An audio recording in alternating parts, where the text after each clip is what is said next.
Hello everybody, welcome back to the second channel. If this is the first time you've actually seen me, my main channel is based on forex trading, or kind of more investment and money wise, and this channel is pretty much anything I get up to. And today we're going to be talking about watches. So I'm going to go through why I buy watches, why I choose to put money into buying watches rather than keeping the money in the bank, and also watches I'm planning on getting. And obviously I've got a new watch here in the case, which I haven't actually shown on YouTube yet, so you guys are going to get a nice little preview of that. I did film a day in the life video for my other channel, but I just felt like there wasn't really enough content to put it out as like a full video, so that might be coming to this channel soon.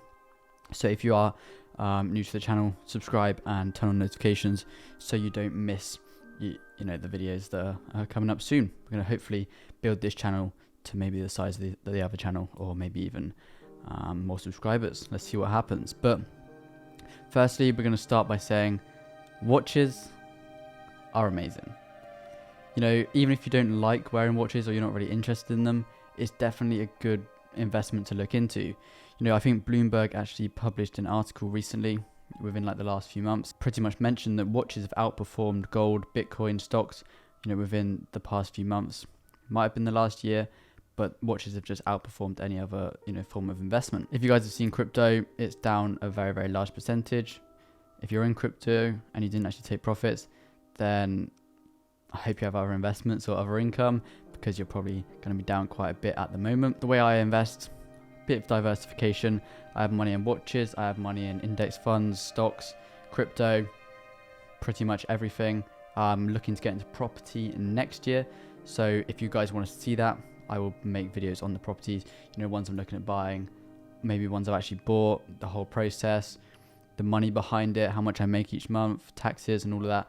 I will happily go into all of that, because I don't really care about talking about how much money I make, because who really cares? It's just numbers on the screen at the end of the day. So I'm going to go through how much I pay for these watches as well. Got them in my hand, but we're going to wait to show you that. The first watch I actually bought was this Rolex Datejust 41mm.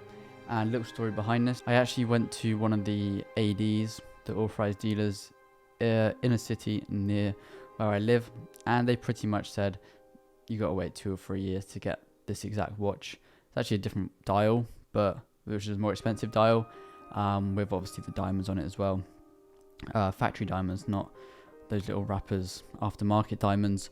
I think the retail's like 13k on that other watch, because obviously it had that more limited dial, and they said maybe 2-3 years waiting list on that watch.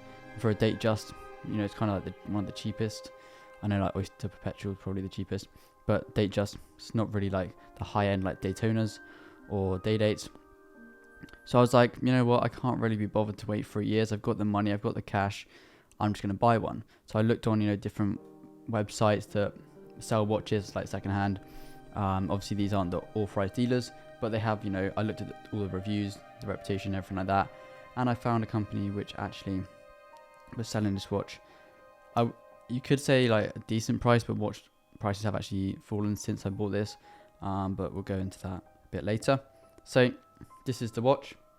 So we have the Rolex 41mm Datejust, and it actually has a grey or rhodium dial, and it's got the diamonds on the dial as well, factory diamonds, the fluted bezel, and obviously this is the Jubilee bracelet. I prefer the Jubilee. Apparently it's more comfortable than the Oyster on the Datejust, and pretty much any other watch as well. But yeah, this is the watch. I've scratched it a bit, as you see there on the clasp. You might not be able to see that. There you go. Pretty much because it's a watch I'm going to wear every single day, and I pretty much have had it on every single day since buying it, and I'm never going to sell it unless like I desperately need the money, which probably isn't going to happen, because I put so much money in other investments, invest pretty much the majority of my income. So we're going to be pretty much sorted on that front. But this watch is going to never leave my wrist. Obviously when I upgrade, then it will just be put in the safe, in the safety deposit box, to just sit there and keep for maybe when there's a little Will Jr. roaming about the world. But we'll see what happens with that one. yeah, the reason I went for the Datejust first, obviously I have the money. I could have gone straight for a Patek or even AP. You know, I could have gone for any of those because I have actually got the cash, but I just kind of wanted to work my way up. You know, people say, oh, money doesn't buy happiness. If you come into a lot of money and then you buy the most expensive things straight away, or in your businesses, you have the money, so you buy the most expensive things, I just think that you're kind of missing the whole process. You're missing the building up to the nice things. And if you just go straight for the top, then you can never go one step further. So if you make more money, you can't buy anything more expensive. So you're just going to get absolutely no level of happiness from that. So I wanted to start with the cheap one. Well, not cheap, it's definitely not cheap, but this watch was £12,750, and it is a 2021 Rolex, and it was actually bought from an authorized dealer in October 2021. So yeah, relatively new watch. When I got it, it was pretty much brand new, no marks at all. Obviously, I've scratched it, wear it every day. You know, it's hitting on the desk. But yeah, absolutely love this watch, and I think the value is pretty much the exact same market as I bought it. Bought it in March, I think. There it is on the wrist, as you can see. The annoying thing is, right, one of my favorite bits on the tattoo is actually covered by the watch. But yeah, it is what it is. And yeah, as you guys can see, very, very nice on the wrist. Went for the 41 because I thought, you know, it's more expensive.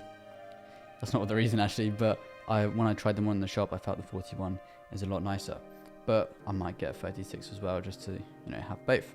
But yeah, that is the first watch I actually bought, and it is one I would never sell. I'd say if you're buying watches, don't sell your first one because it's kind of like sentimental. I bought it when I hit a personal milestone, you know, in my businesses and in my trading. So that's why I will never sell that watch. So moving on to the next watch. As you guys can see, I have this nice leather case here with the watches in there. You just got a nice little glimpse. But this is the next watch I bought, and this was around 2 weeks ago. It does actually get a lot of fingerprints, so let me just give that a little clean quick. And obviously this is a second-hand watch as well. Someone I know was actually selling this cheap, so I bought it. Wasn't really planning on buying one. I was looking actually at getting a Batman. I'll put a picture up there if you don't know what a Batman is. It's pretty much a GMT master with blue and black on the bezel. But I went for a nice classic Rolex Submariner, no date. So this is the watch here. Very, very nice watch. And this one I've actually already made profit on. On Chrono24, you can actually put in the watch when you bought it and everything, the actual watch specifications, and you can see the profit you've made. And on my watch collection, I'm already up around £800-900 based on, you know, current market value. Well, obviously, it does depend on the condition and everything, but both my watches are in very, very good condition. So hopefully they maintain the same sort of value. I haven't actually been wearing this watch much because, you know, I just really like wearing this one. And I kind of just bought it to just get some money out the bank. Obviously, because of inflation, you're losing money. If your money's just stored in the bank, in a savings account, you're not really making any profit. But this watch, since buying it, because I bought it relatively cheap, I've already made £800 on this watch. Almost £900. So it's very, very good going. So if I actually take it off this little watch roll, you guys can see here, this is actually on the Oyster.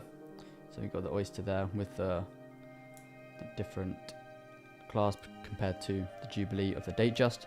But this watch I bought for £11,500, and current market value ranges from like 12,300, I think it says, 12,500. So we've almost made £1,000 on this watch. And as you guys can see, estimated worth of this watch is, you know, 12,300. So we are actually up £819 on this watch already within 2 weeks of actually owning it. But once again, I am never going to sell this watch. All the watches I buy aren't to make profit. Let's say I buy a Patek at a good price in a few months' time, which I am planning on doing, hopefully, because obviously it's very hard to get them retail. So we're going to see what we can do on that front. Let's say I make 30-40 grand profit on a Patek.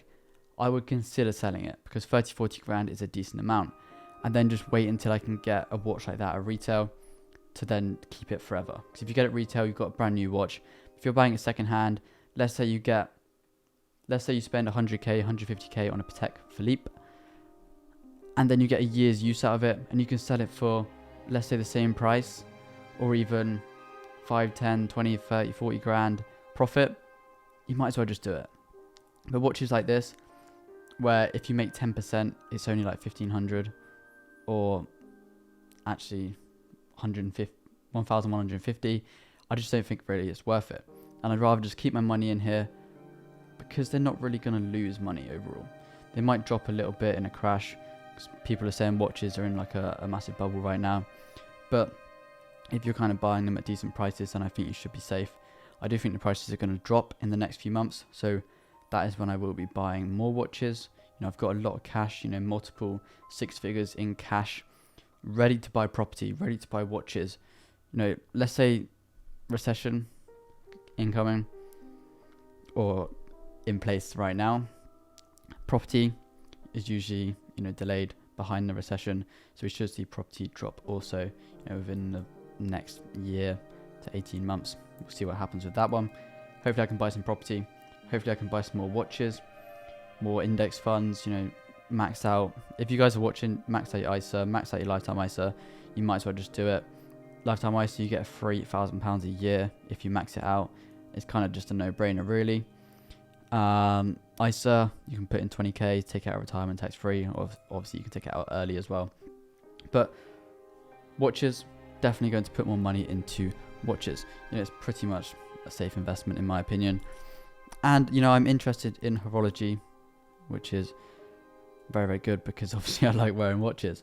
So if I actually put this one on the wrist, you guys can see it on. Obviously my wrists aren't massive, and these are 41mm watches, but they don't look too big. The next watch is going to be a 36mm day date, or a Batman, so we'll see what happens with that one. But there you guys see, we have got the Rolex Submariner. Got the clasp there, a very, very clean clasp. If I just take it off and show you, compared to the one on the date just, you guys can see it is a lot nicer and no massive scratches like I have on the other one. But the good thing about this one also is it has the sliding, I think it's like a glide lock or something like that. So we put that on the biggest setting, put it back on the watch roll, and put it back in the case for another day. And then we will put back on the Rolex Date Just for the daily use.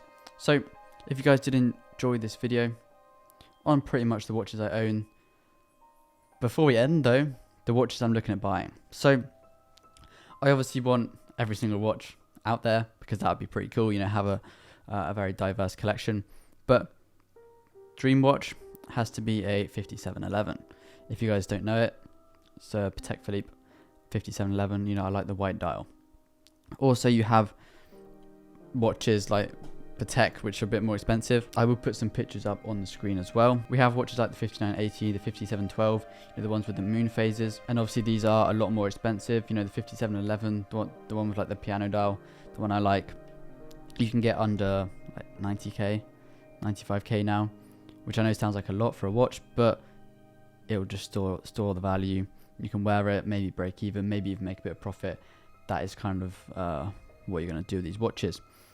But the ones with the moon phases, obviously you pay more, because they are more, you know, limited, harder to get, and they are more complicated. So if you guys did enjoy, subscribe and like the video, and I'll catch you guys in the next one.